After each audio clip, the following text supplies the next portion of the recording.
Hi, I'm Andy Smith from Lifestyle Tradie, and today I'm going to share with you one of the most simple and effective tools to make sure your team is running at a premium every time. From your young carefree apprentice to your older tradie, how do you get the young guys and the older guys and your team to bond and connect together? You're only as good as your team. Now that doesn't matter if you've got one tradesman or if you've got 50 tradesmen. How do you form that bond and how do you get the best out of your guys every time? It's called a toolbox meeting. So every Monday morning I catch up with my team at 6:30 in the morning and we have a bacon and egg roll. We have a coffee and we talk about the events of what happened during the week. So what we make sure we do is with our office and our office staff and our leading hand, we find out some of the things that we weren't as happy with during the week and things that we can do to improve.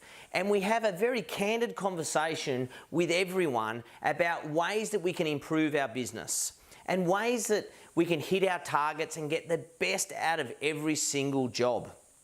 We give the guys a chance to express some of the good things that happened over the week and also some of the things where they had trouble potentially selling jobs.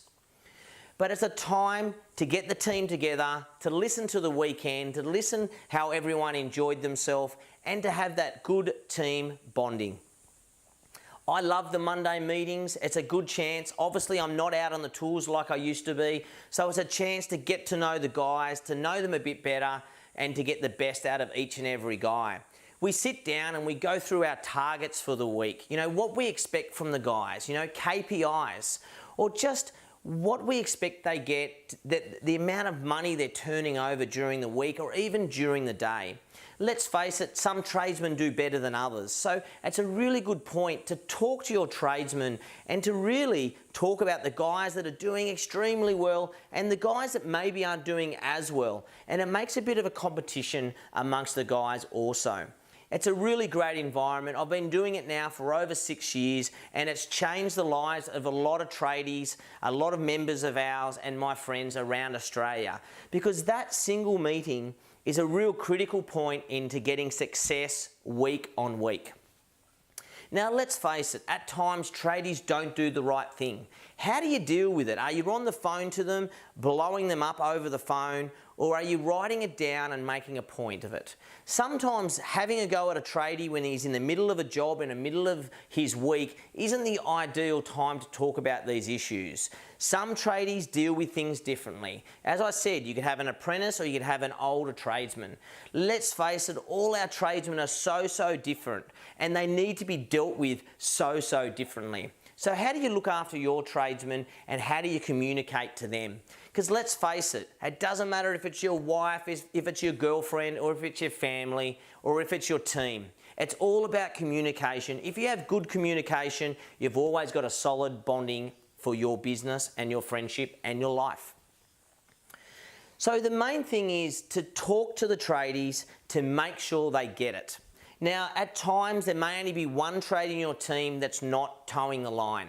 So how do you deal with them? The one thing I've learned over the years is don't bring up issues that's not a team issue. If it's a single person issue, you need to pull them aside, sit them down and explain the issue to them. We always have an agenda for our meetings and we have it in writing. And at the end of that agenda, we get every tradesman to sign off to make sure they understood exactly what we said. And it's a chance for them to express themselves as well. We also give them an opportunity to talk about what we could do in the business better, what I could do in the business as a boss better. Are they happy with the way the office staff is working? Is work running as smoothly as they think it could go? It's a chance for you to build a better business, to build a better team, and to have that business you've always wanted. As I said, you could be a one-man show or have a team of 50. But it's really important to make sure you have a good team bonding session, to make sure they know exactly what you want from them week on, week out, talk about their successes, talk about their failures, but to make sure they know that you know exactly what is going on in their life and in the business and what they need to improve. Guys, if you'd like to share this, I'd love you to share it with your friends. If you'd like to like us down here on the Facebook page, or if you'd like to leave a comment, I'd love to have a chat with you and what your thoughts are some of the best things that you do in your business to look after and keep that great team bonding.